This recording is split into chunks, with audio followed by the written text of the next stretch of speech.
కర్ణపురాణము అనేసరికి చాలామందికి ఏదో చెప్పనలవి కాని భయము, ఎన్నెన్నో సందేహాలు. ఇదొక అశుభదాయక పురాణమును ఎవరైనా మరణించినప్పుడు తప్ప మామూలు రోజుల్లో పఠించటానికి అర్హమైనది కాదనో చెప్తారు. మరికొందరు అసలు ఈ పురాణం ఇంట్లో ఉంచుకోవటమే ప్రమాదము అన్నంత తీవ్రంగా వ్యతిరేకిస్తుంటారు. అలా ఉంచుకున్న వారిని మందలించే పెద్దలను ఈ వ్యాఖ్యాత ఎరిగి ఉన్నాడు.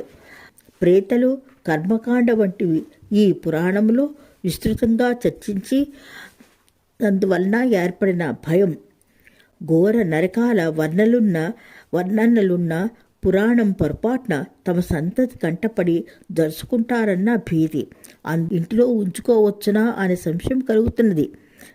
ఇతర పురాణాలలాగే దీన్ని కూడా నిస్సందేహంగా ఇంట్లో ఉంచుకొనవచ్చు.